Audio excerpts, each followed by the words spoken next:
मंचासीन समस्त विद्वज्जन, सभागार में उपस्थित समस्त प्राचार्य वृंद, अतिथिगण, सीबीएसई की ओर से सर्वप्रथम मैं आप सबको हार्दिक शुभकामनाएं व्यक्त करता हूं इस कॉन्फ्रेंस के सफल संचालन और अपने उद्देश्यों की प्राप्ति के लिए। अभी मैं देख रहा था कि दो उद्देश्य इस कॉन्फ्रेंस के हैं। पहला sharing of best practices in schools और दूसरा स्टूडेंट फर्स्ट। इन दोनों उद्देश्यों में जहाँ तक मुझे जानकारी है, सीबीएसई ने काफ़ी समय पहले अपने एक प्रपत्र में एंट्रीज मांगी थी कि बेस्ट प्रैक्टिसेस स्कूल्स में क्या चल रही हैं, आप हमें एंट्री भेजें। बहुत कम एंट्रीज हमको प्राप्त हुई। इस संदर्भ में कई स्कूलों में बहुत अच्छे काम हो रहे हैं, लेकिन वो डॉक्यूमेंटेशन नहीं हो रहा है। डॉक्यूमेंटेशन हो रहा है तो उसको हम शेयर करने के लिए तैयार नहीं हैं। शेयरिंग के लिए तैयार हैं तो हमें मंच हमारे लिए उपलब्ध नहीं है। मुझे आशा है कि ये जो कॉन्फ्रेंस है ये इस मंच प्रोवाइड करेगी, जहां हमारे कई प्रिंसिपल्स जो यहाँ बैठे हुए हैं वो अपने अपने स्कूलों में क्या अच्छा कर रहे हैं इसको आपस में एक दूसरे से शेयर करेंगे। कई स्कूल्स बहुत अच्छे एरियाज़ में बहुत अच्छा काम कर रहे हैं, लेकिन दूसरे स्कूल ये समझते हैं कि ऐसा हो ही नहीं सकता है। जब हम एक मंच पर बैठकर शेयर करते हैं तो हमें पता लगता है ये संभव है, ये पॉसिबल है। दूसरा जो हमारा उद्देश्य है इस कॉन्फ्रेंस का, स्टूडेंट फर्स्ट। मुझे आशा है कि इस कॉन्फ्रेंस के दौरान जो डेलिब्रेशंस होंगे उसमें ये तय होगा कि स्टूडेंट फर्स्ट का मायने क्या है। जब हम कहते हैं स्टूडेंट फर्स्ट तो किस एरिया में स्टूडेंट फर्स्ट, जिसके लिए ये सब कुछ है, क्या उसको इस पूरी प्रक्रिया में भागीदार बनाया जा रहा है। जब हम कहते हैं स्टूडेंट फर्स्ट तो जो जितनी भी सीखने की प्रक्रिया हैं, हम क्या पढ़ा रहे हैं ये महत्वपूर्ण नहीं है, बच्चा कैसे समझे यह महत्वपूर्ण है। और क्या हम अपनी शैक्षिक तकनीक या अपनी शिक्षण की पद्धति या विधि बच्चे की सीखने की प्रक्रिया जो अलग अलग होती है उसके अनुसार अपने आप को मोल्ड करने में सक्षम हो पा रहे हैं। ये बड़ा यक्ष प्रश्न है। हम जैसा अध्यापकों के रूप में कक्षा में जाते हैं, एक हमारा एक ट्रेडिशनल पॉइंट ऑफ व्यू है, हमको ऐसे पढ़ाना है और ऐसे पढ़ाने की प्रक्रिया में वो मैंने भी अपना प्रोफेशन शिक्षक के रूप में प्रारंभ किया 86 में। लगभग 12 वर्ष अध्यापन का काम किया, फिर प्राचार्य के रूप में तब्दील हुआ। इस पूरी प्रक्रिया में मैंने ये जाना कि स्टूडेंट फर्स्ट कहाँ है। हमारी इतनी बड़ी बड़ी योजनाएं हैं, इतनी बड़े बड़े कार्यशालाएं हैं, ट्रेनिंग है, हम बच्चे की सीखने की प्रक्रिया के अनुसार अपने आप को मोल्ड कर पाने में कहाँ तक संभव हो पा रहे हैं। ये प्रश्न के उत्तर इन 2 दिन की कार्यशाला में प्राप्त होंगे, ऐसी मुझे आशा है।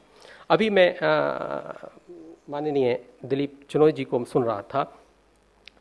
सर्वप्रथम अपने संभाषण को प्रारंभ करते समय आपने कहा मैं यहाँ जो बोल रहा हूँ वो अपने राइट काइंड ऑफ एजुकेशन मुझे प्राप्त हुई, इसलिए मैं यहाँ बोल रहा हूँ, और अपने प्राचार्य का आपने नाम लिया।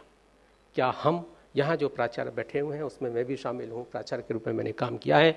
कितने विद्यार्थी मेरे स्कूल में पढ़े हुए इस तरीके से किसी मंच पर सार्वजनिक रूप से मेरा नाम लेंगे, इसमें मेरी सफलता निर्भर करेगी। मैं कितना अच्छी तरीके से अपने विद्यालय को चला पाने में सक्षम हो पा रहा हूँ। दूसरी जो आपने कंक्लूडिंग सेंटेंस था उस वीडियो क्लिपिंग का, वो ये था शायद हुनर है तो कदर है। मेरा मानना ये है हुनर है पर कदर नहीं। ये जो हुनर है, आप मानेंगे, हम अध्यापक हैं, रहे हैं, प्राचार्य के रूप में काम करते हैं। हुनर बच्चे की कक्षा 6 में, 7 में, 8 में दिखता है, लेकिन हम 2 काम करते हैं, या तो उसको देखना नहीं चाहते या हम उसकी कदर नहीं करते। एक बच्चा बहुत अच्छी तरीके से किसी रंगमंच पर या किसी सांस्कृतिक कार्यक्रम में, विद्यालय के कार्यक्रम में कविता गा रहा है, नाटक कर रहा है, चुटकुले सुना रहा है। दूसरे दिन जब मेरी केमिस्ट्री की क्लास होती है, मैं पूछता हूँ उससे सेंड मेरा रिएक्शन क्या है, वो जवाब नहीं दे पाता है, तो मेरा जवाब होता है कल तो बहुत अच्छी तरह से वहाँ नाच रहा था और तुझ पर ये सेंड मेरा रिएक्शन याद नहीं है। मैंने क्या किया? मैंने उस हुनर की कदर नहीं की, मैंने उस हुनर को पल्लवित नहीं होने दिया, मैंने उस हुनर को में कोई खाद पानी नहीं डाला।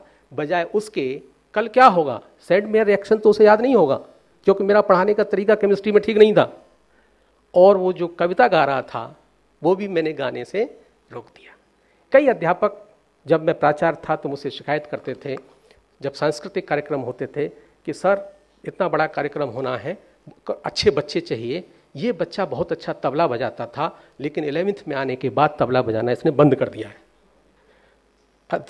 म्यूजिक टीचर उसको खींच रहा है तबला बजाने के लिए, लेकिन बच्चा नहीं आ रहा है। क्यों नहीं आ रहा है? क्योंकि उसके कक्षा में जब 11वीं में पहुंचा, 12th में पहुंचा, ऐसे ही कटाक्ष हम अध्यापकों के द्वारा कक्षा में बोले जाते हैं, तो न तो वो वहाँ केमिस्ट्री सीख पाता है और ना उसका फिर हुनर रह पाता है। तो एक आज के समय की सबसे बड़ी आवश्यकता है, जो स्किल डेवलपमेंट की यहाँ बात हो रही है, catch them young. Catch them young तो है, क्या साथ साथ में ये ऐसा क्यों नहीं हो रहा है?